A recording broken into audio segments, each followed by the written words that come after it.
former once then said president who ran in 1977, Jimmy Carter, at the age of 94 years old, did an interview speaking on equality and equal treatment, something that people of color pretty much have never really gotten since white supremacy came and ruled after said date 1776 when they started their, But let's go into a little bit of depth real quick because he was speaking on equality and inequality. You understand what I'm saying?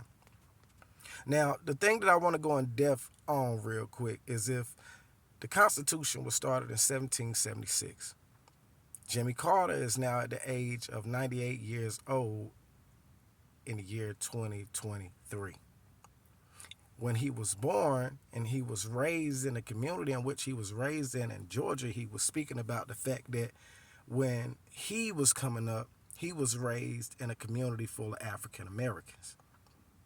His family, his father's side, from the video clip in which I'm about to play, right behind this one, he was pretty much saying was the only white people in the community that he was raised in full of said colored people, so-called black people, African Americans, if you will.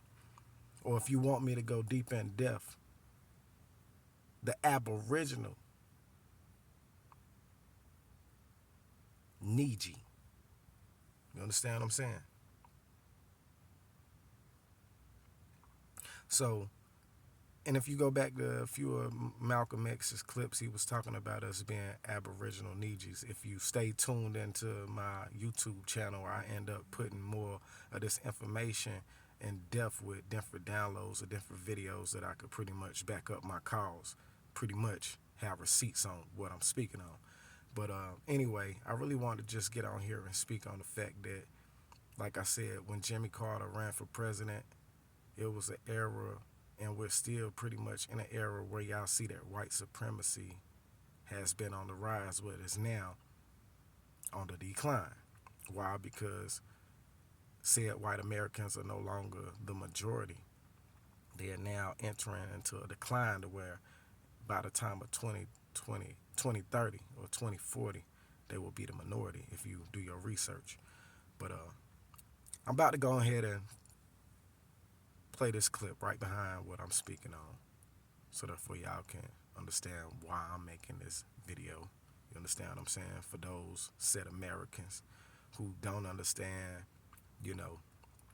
our true background, who don't understand that y'all came over here on our lands. Y'all are not from America. Y'all from pretty much Africa. The Caucasus Mountains of Georgia, Russia are in Africa. You understand what I'm saying? But I'm not really going to get too much in depth. I'm not on here to criticize nobody because that's not what I'm on here to do. I'm only on here to shed truth, spread truth, and shed light, on the things that have been done in the darkness that have caused our mentalities to be manipulated. You understand what I'm saying? Causing us to think that we came over here on slave ships, causing us to think that we are not the natives to these lands, causing us to think that we are said Negroes, African Americans, or colors, pretty much disenfranchising us from being the aboriginal NEGEEs or the original people. You understand what I'm saying? Natural to these lands. So stay tuned, man. Peace.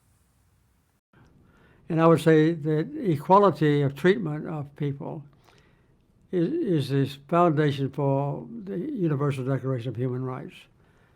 And between African Americans and white people, between men and women, between the downtrodden and those who have everything. And one of the essences of human rights is that if there is an obvious disparity between opportunity for people, is to make everybody have basically the same opportunity for advancement, good education, health care, things of that kind. So I think equality would be the one word that I would use to describe it.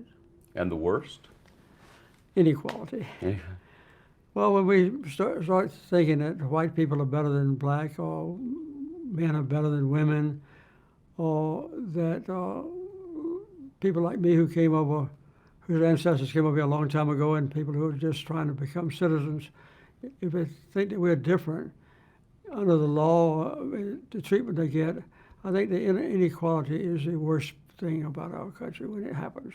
And it's happened a lot lately. Well, you grew up in a segregated region.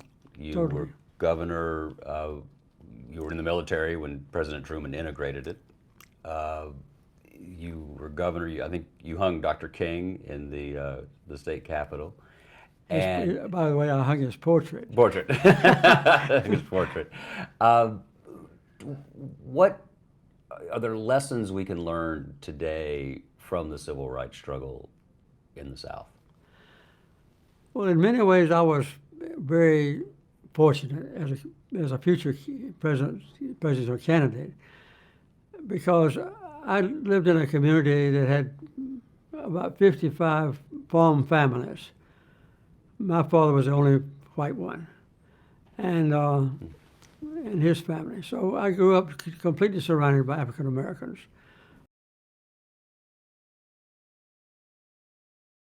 Now, family, did y'all hear that?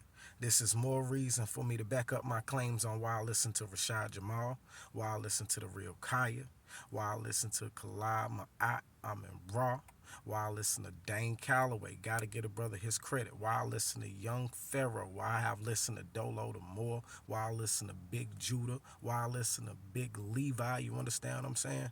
These are reasons for me going into detail on why I'm doing my research on who we really are and where they really came from and where we really came from. You see, you cannot be an African American because we don't have dual citizenship. You understand what I'm saying? You don't have citizenship to go right back to Africa, as you have been so-called stolen from Africa and brought to America. But just like, Jimmy Carter said, his family came over here. You understand what I'm saying? I'm not trying to come at nobody or come off on nobody on no racist standpoint or nothing like that, but said white people, understand that your roots are not from America. There were already natives in these lands. Go back, listen to Dane Calloway. He gonna give you a whole breakdown. You understand what I'm saying? It's a lot of brothers out there pushing this truth. You understand what I'm saying? And there's a lot of people who don't want this truth to be out there because, you understand what I'm saying, at the end of the day, they say if you put a so-called said white man in a room full of Negroes, just put a said white man in a room full of Negroes, those said Negroes would then have enough knowledge, you understand what I'm saying, to be able to govern themselves. You understand what I'm saying? And that's what they don't want us to do. The government don't want us governing ourselves. I see what Jimmy Carter was doing, and, but at the end of the day, the real truth is he knows, who we really were before we ended up in the condition that we are in now. You understand what I'm saying? That's all I wanted to say, man. Peace, family.